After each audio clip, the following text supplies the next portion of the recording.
It's hard to remain unbeaten in men's basketball. Clemson fell flat over the weekend. We'll talk about why they in North Carolina had to step up, couldn't quite get it done, but why other schools stepped in the gap for ACC hoops.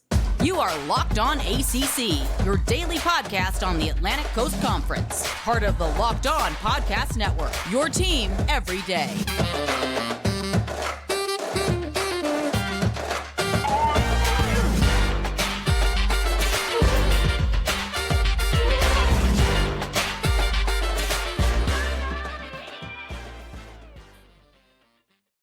You know, it's hard to remain unbeaten in ACC hoops, more importantly in the national landscape, and Clemson fell short of that. They got taken down by Memphis. We'll talk about the Clemson-Memphis matchups, North Carolina-Kentucky matchups, and more here on today's show. Welcome to Locked On ACC. I'm your host, Candace Cooper, joined by myself today. I know you're looking for Kenton, but it's Hoops Talk. He is going to still probably partying, getting excited about all the transfer news that is coming out of NC State. So you'll see him a little later during the week. We'll talk to him about all of that football news. You know, we have to get his football expertise, but today is about some basketball. We'll talk through some men's hoops and get you ready for what the week will get through. Make sure you download, subscribe to the podcast and anywhere you listen to podcasts, and especially on our YouTube channel. So let's get into it. Clemson was one of the only remaining unbeaten schools in the country, but Saturday they lost to Memphis 79-77 in a non-conference game at the FedEx Forum. Clemson entered the game as one of the only 7 unbeaten teams remaining in D1 basketball, but they came up short after the first ever meeting against an 8-2 Memphis team that is definitely out with something to prove, currently unranked, trying to find ways to win and defeat all that come within their way. David Jones and Javon Quinner Lee certainly were the two that took down the Tigers during the last bit of that stretch. With the game being tied, it just became down to who wanted it more. The turnovers are going to get you every time, and that's definitely what happened to the Clemson Tigers. They committed a season-high 15 turnovers, including 5 by leading scorer PJ Hall, who had 21 points. Now, the 21-year-old is certainly someone that the Tigers look to be that leader. Joe Girard, of course, his senior leadership, he'd been in college about 55 years. Unfortunately, it just wasn't the night for the Tigers. They weren't smart with the basketball, and they did not capitalize on turnovers against the Memphis Tigers as well. Now, you say to yourself, of course, Clemson basketball is not something we really get high on around here, not something we really get too, up in arms about, but certainly is something that we were getting excited about from Coach in terms of where this team was trying to take itself, feeling that of not making the tournament last season, feeling that chip on their shoulder and having something to prove. This was the game that you sort of needed to make that happen. Now, is it the worst thing in the world to lose to Memphis? No. Is it first because of your first game?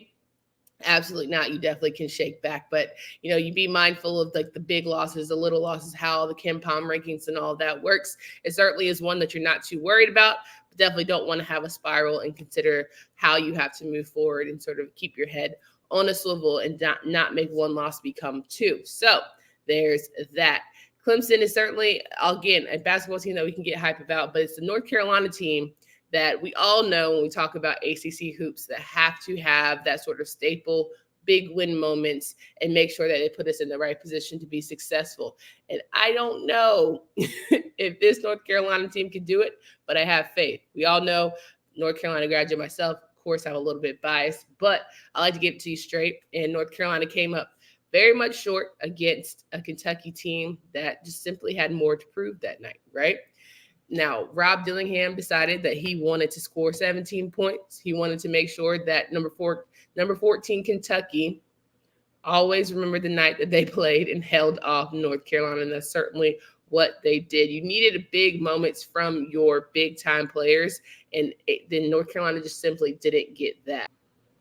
It was all the big plays down the stretch that really sealed the win for the Kentucky Wildcats. When you just think about the positions that they were in, the mental mistakes that North Carolina kept making, it was just frustrating. The lack of communication down the stretch, having 2 people go for offensive rebounds, not being able to just get that game in a tie situation and then jump ahead. They just can never get in the game or get up far enough to where Kentucky wouldn't allow themselves to get out of this game. And then having straight back-to-back baskets by Dillingham once again to help secure the win. Certainly North Carolina will go back in the film room and think to themselves, what can we do to get better? I'll say for one, Elliot Cadeau. I had talked about how he needed to shoot a little bit more. He did just that. Better, not great. Not making some key clutch shots, which, hey, when you've seen some guards of old here at North Carolina, Marcus Pages of the world, Raymond Feltons of the world, you think to yourself, okay, when big-time moments, we need big-time players. Even Caleb Love, not going to hold you. RJ Davis doing the thing. Elliot Cadeau has to find a way to make those big-time shots if he wants to keep, the high hopes of what we feel like the North Carolina team can be, as well as Cormac Ryan. Sometimes you come in, you're supposed to be that clutch sharpshooter. Hasn't really shown himself worthy of that yet. I think that is something that if I could just have a little Brady Manick come to light, I would feel a lot better. A turnover, cool. You lived to see it. The last couple seconds, you had a flustered play. You don't want to hang your head on that because there's multiple moments that North Carolina could have stayed in that game.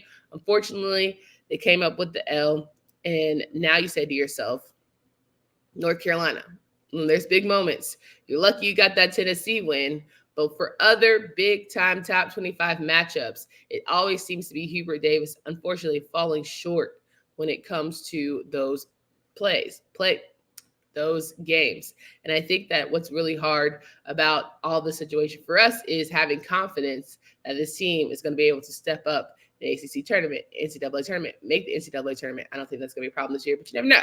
And just for, in general, North Carolina being, doing what they do best, getting big boards, but we need to put the ball in the hoop, okay? That's the number one part of the game. North Carolina had a hard stretch. We knew this was coming, but they faced Oklahoma on Wednesday in the Jumpman Invitational in Charlotte. And we all know Jumpman Invitationals are ones where it can be hit or miss. You never know how teams are going to fade. Sometimes it can go great for you. Sometimes it can be shaky. CBS Classic. Hey, you're listening. So as North Carolina looks to figure out its next steps, hopefully they can right the ship and get back on a even plane. Oklahoma shouldn't be too hard to defeat, but you never know with this group. Let's talk about our friends at eBay Motors. We all know that passion, drive, and patience is what brings home the winning trophy. It's also what keeps your ride or die alive. eBay Motors has everything you need to maintain your vehicle and level it up to peak performance. From superchargers, roof racks, exhaust kits, and more, eBay Motors has got you covered. With over 122 million parts for your number one ride or die, you'll always find exactly what you're looking for. And with eBay Guaranteed Fit, your part is guaranteed to fit your ride every time, or your money back, because with eBay Motors, you're burning rubber, not cash. With all the parts you want, it's easy to turn your car into the MVP and bring home that win. Keep your ride or die alive at ebaymotors.com. Eligible items only. Exclusions apply. eBay Guaranteed Fit, only available to U.S. customers. All right, so we're talking through some ACC hoops. 87-83 victory for the Kentucky Wildcats against North Carolina.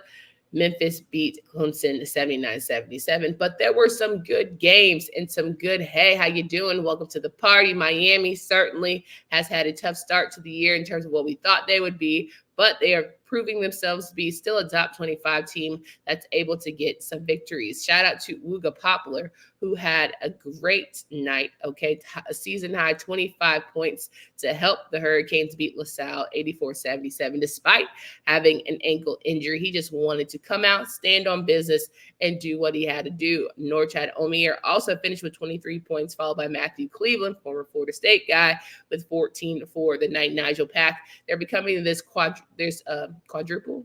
Yeah, that's 4, right? Ken always helps me with my words.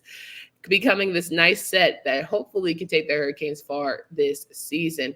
It's something that I think, it's going to be crucial for them as they get to that veteran type play. We're always known for Miami having sort of that deep pack, that always group of guys that can get things together. They'll certainly need that throughout this season. Coach Larinaga says the expectations are so high for us, a Power 5 team in a Power 5 conference trying to play Power 5 basketball with a very undersized team. It really takes a total team effort for them to get where they want to be. But we know Coach Larinaga is one of the best of the best, can certainly make it happen and make it shake for them. Again, a good victory for the Canes. Let's talk about Pitt beating South Carolina State 86-50. We knew that, once again, Blake Henson and Leggett were going to be the main factors, but it was Zach Austin who had 12 points coming off that bench for Pitt, shooting 31 for 62, 50%, which was excellent for the Panthers as they're a team that's still trying to find its way, only 8-3 to start the season.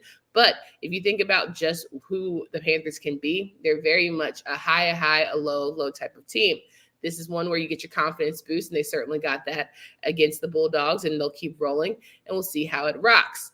Let's talk about Notre Dame, who had a great game. Excuse me, not a great game. Close game. Sorry. 72-68 victory over the 72-68 victory Georgetown had over Notre Dame. Listen, sometimes overtime gets the best of you. Clutch three from Ishmael Massoud, who really just helped the team secure the victory, but it was the huge block the block shot that sunk Notre Dame.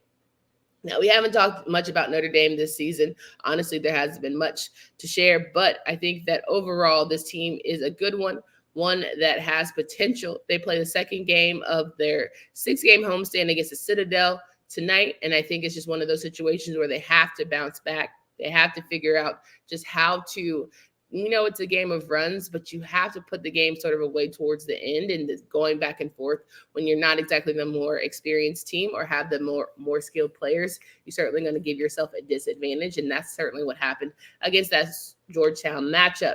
So we'll see how they shake back this upcoming against the Citadel. Moving on, we have Virginia Tech, a team that, listen, I love Virginia Tech. I think they have great coaches. I think they always just have that hard knock, want to win mentality. But the kid that I've really liked so far this season is actually Lynn Kidd. He is quietly becoming one of those under the radar, most improved, whatever kind of awards you want to throw out there for him, player in the ACC. Lynn Kidd scoring 17 points against Virginia Tech to beat Vermont 73-51. It was really just a matter of a better team took the W, but Virginia Tech remaining unbeaten at home. We know how hard it is to play in Blacksburg, whether it's Lane Stadium or it's in their arena. They're 6-0 currently, and they host the American on Thursday. These are just games that historically sometimes Virginia Tech can be shaky about. They're going to have to pick up another W, not in non-conference play, in order to prepare themselves for what will be a very top of the new year, January, hard-nosed ACC lineup. So I think Virginia Tech has put itself in a great place, and as they keep rolling, they're certainly going to need to find ways to win and sort of just prep themselves for what will be a long stretch in conference play. Let's talk about Virginia, who 9-1 Virginia. Let me tell you something about Virginia. They're good for getting close matchups to teams that they should be dog walking. And Northeastern was no different. The 56-54 victory for the Cavaliers was certainly one where you look at the film and you certainly want something back, but you come out, you tell yourself, hey, as long as you get the W on the chart, who cares how you get it? It's one of those games that you get punched in the mouth because they're going to give it right back to you. And that's certainly what Coach Bennett said of Northeastern. Reese Beekman, definitely with his 21 points, final four of the game to help Virginia get that toe-to-toe victory against Northeastern was something to be proud of, taking the game over which is what you expect from a senior leader, and you just move on, right? You hit a pair of free throws, you hope for the best, and you play hard-nosed defense, which is what Virginia has been known to do. Now you have a 4-game winning streak and get yourself squeaking back in that top 25, and you figure out how to just keep moving forward. Virginia has really, been that team where we want more points, want more flashy, but they are who they are. Sometimes people have figured them out. Sometimes they have not, especially the team that you weren't expecting to do that. They now go on the road and face that Memphis team who beat Clemson, arguably one of our best teams here in the conference, and a Memphis team that has a lot to prove and definitely wants to be a top 25 program. This 9-1 Virginia team can't come shaky, can't come slouching. They have to bring their best ball. So we'll see how it all shakes out, but there's that. As we wrap up here, these final men's conversations and these hoop matchups, want to, of course, talk about Florida State, who came up short against against SMU 68-57.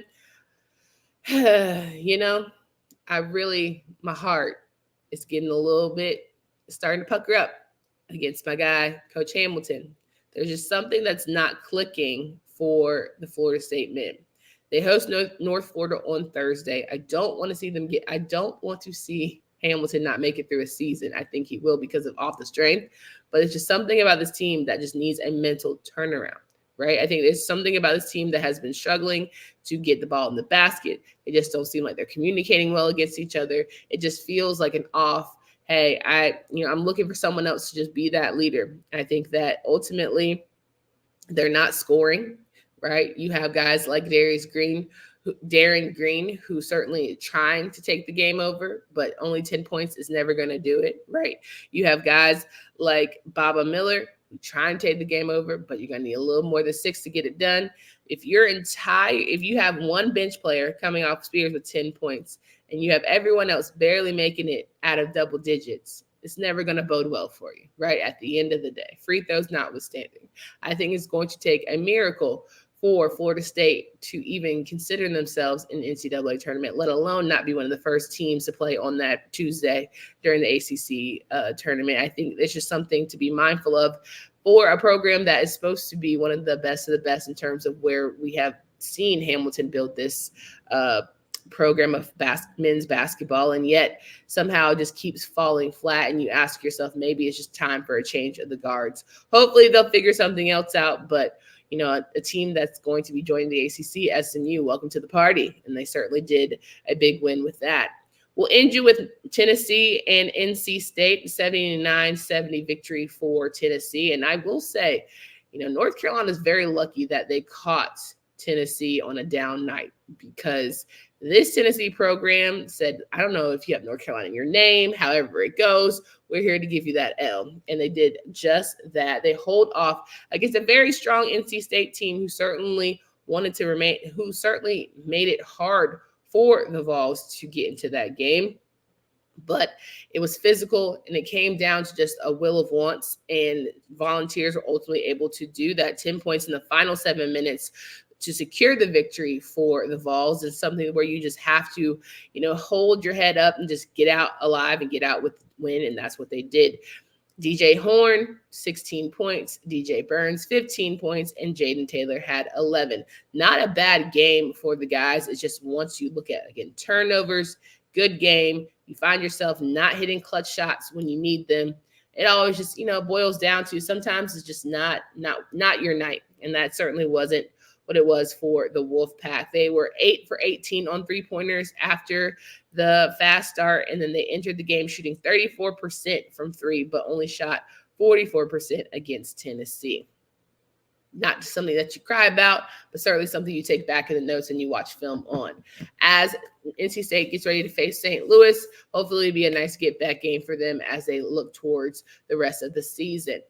I know it's a nice little rundown. I'm sure you're like, what happened? Did I watch the games? But I gave you just a little recap. As we go through the rest of the week, we have a lot to discuss here for the ACC. The Sunday matchups were big as Syracuse beat Oregon 83-63. And why does that matter? Because a Syracuse team that is 8-3 trying to figure themselves out. Judah Mintz is my guy, along with Lynn Kidd. I really am excited to see what this kid is going to do as he gets ready for the next level. I think this is his last year here with the program, but 18 points, and you had Copeland with 15, and Syracuse is just quietly just getting back to what they used to be, right? A very consistent team, has some, certainly some shakeup moments in the beginning, but, being able to come back after Oregon took an early 14-5 lead, not letting yourself get out of the game, making sure that you had your head on straight. Mintz having 4 steals and 5 assists and 3 rebounds, and committed only 6 turnovers, which of course you always want to get better and can clean up. But that was the end of non-conference play for the Orange, and it's certainly one that you want to get excited about as you face Niagara to wrap up your non-conference play and get ready for ACC tournament. Good Lord, get ready for ACC matchups starting in the new year. All in all, happy for Syracuse as they're marching away.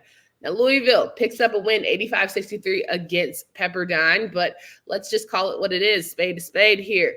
There's just so much controversy going around Louisville that you don't even know when to be excited about their wins. You don't know when to, just glad everyone came out. Everybody has their tights. Everybody has what they need. It's just, we'll take a win when we can get it.